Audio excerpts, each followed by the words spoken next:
Assalamualaikum warahmatullahi wabarakatuh. Halo remaja cerdas, selamat datang kembali di channel YouTube Lilik Yuliastuti dalam program Seni Berpikir Kritis, Logis, dan Komunikasi Efektif. Senang sekali bisa kembali menemani proses bertumbuh kalian. Ingat ikon lampu menyala kita kan? Mari kita terus bersinar untuk memberi manfaat pada lingkungan di sekitar kita. Hari ini, di episode ketiga ini, kita akan membahas satu keterampilan dasar yang akan menjadi fondasi kuat untuk karir akademik dan komunikasimu. Kita akan membedah 3 hal yang sering banget campur aduk: fakta, opini, dan hoax. Kita bakal belajar cara membedakannya dengan santai tapi tetap akurat. Kenapa sih ini penting buat kamu? Coba bayangkan, kamu lagi presentasi di depan kelas atau lagi bimbingan skripsi. Kalau kamu nggak bisa bedain mana data asli dan mana perasaan pribadi, argumenmu bakal gampang dipatahkan. Lebih parahnya lagi, di era banjir informasi sekarang, kalau kita nggak punya filter untuk membedakan fakta dan hoax, kita bisa jadi penyebar berita bohong tanpa sengaja. Malu banget kan?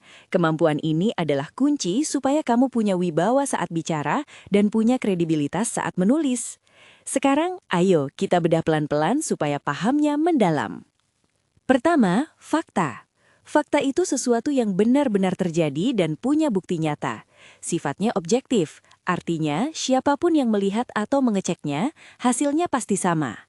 Contohnya, Indonesia punya lebih dari 17.000 pulau. Ini adalah fakta karena bisa dibuktikan lewat peta, data geografi, dan hukum internasional. Fakta nggak peduli kamu suka atau enggak, dia tetap benar. Kedua, opini. Opini itu penilaian, perasaan, atau pandangan pribadi. Sifatnya subjektif. Contohnya, menurutku musik K-pop itu musik paling bagus di dunia. Bagi kamu mungkin benar, tapi bagi orang lain bisa jadi musik rock atau jazz yang lebih bagus. Opini itu tidak bisa dibuktikan secara mutlak benar atau salah bagi semua orang, karena standar setiap orang berbeda. Ketiga, hoax. Nah, ini yang bahaya. Hoax itu informasi bohong atau nggak akurat yang sengaja dibungkus supaya kelihatan seperti fakta. Tujuannya biasanya buat bikin takut, marah, atau nipu. Cara ngeceknya? Selalu tanya, siapa sumbernya? Apa ada buktinya? Bisa nggak diverifikasi oleh pihak lain yang ahli?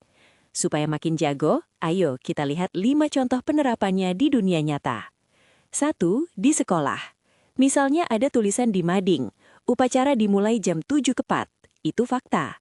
Tapi kalau temanmu bilang, upacara itu membosankan banget, itu opini. Jangan sampai kamu protes ke guru bilang upacara nggak perlu diadakan karena faktanya membosankan. Ingat, membosankan itu cuma perasaan, bukan data. 2. Di keluarga. Ada pesan broadcast di grup WA keluarga. Kalau sholat di rumah bakal berlipat ganda selama sekian hari. Tanpa ada sumber kitab atau perkataan ulama yang jelas, ini kemungkinan besar adalah hoax.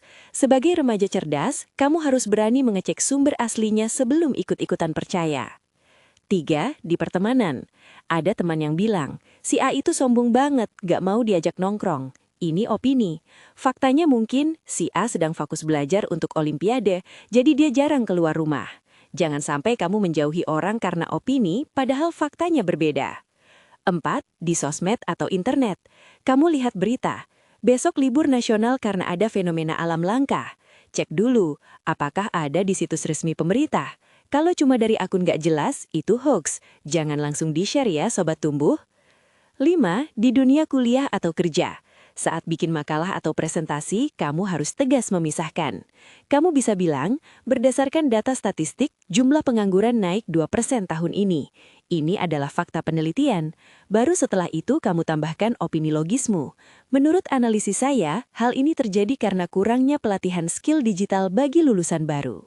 Sekarang, mari kita pelajari 3 contoh argumen yang lemah supaya kita nggak mengulanginya. Contoh lemah pertama. Ini fakta, soalnya menurut gue emang begitu kejadiannya. Kesalahannya. Ini adalah kesalahan logika dasar. Sesuatu nggak jadi fakta cuma karena kamu yakin atau karena perasaanmu bilang begitu. Perbaikannya. Kejadian ini bisa dikategorikan sebagai fakta, karena ada rekaman videonya dan 3 saksi mata yang melihat langsung. Contoh lemah kedua. Kalau udah viral di TikTok, berarti itu fakta dan benar adanya. Kesalahannya. Viral bukan berarti benar. Hoaks seringkali lebih cepat viral karena memancing emosi.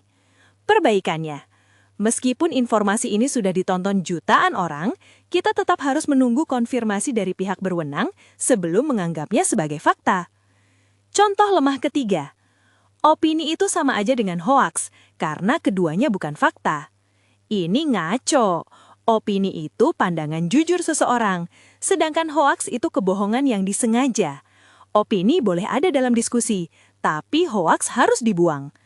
Perbaikannya, opini adalah cara kita menafsirkan fakta, sedangkan hoaks adalah upaya memalsukan fakta. Jadi, Sobat Tumbuh, ringkasan kita hari ini adalah selalu cek bukti untuk fakta, hargai sudut pandang untuk opini, dan selalu verifikasi sumber untuk menghindari hoaks. Di karya tulis atau pidato, gunakan fakta sebagai pondasi, dan gunakan opini yang logis untuk membangun narasinya. Ingat, kecerdasan berpikir itu bukan bakat lahir, tapi otot yang harus dilatih setiap hari. Semakin teliti kamu memilah informasi, semakin bersinar lampu di kepalamu untuk menerangi sekitar. Tantangan buat kamu, cari satu berita yang lagi ramai di sosmed, lalu tulis di kolom komentar.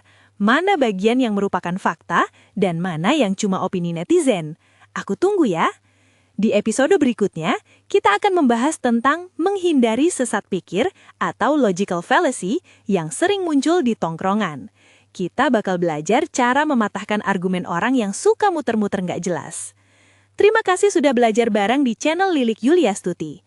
Jangan lupa subscribe dan share video ini ke teman-temanmu supaya kita bisa tumbuh bareng. Saya Lili, pamit dulu. Tetap jadi Sobat Tumbuh. Wassalamualaikum warahmatullahi wabarakatuh.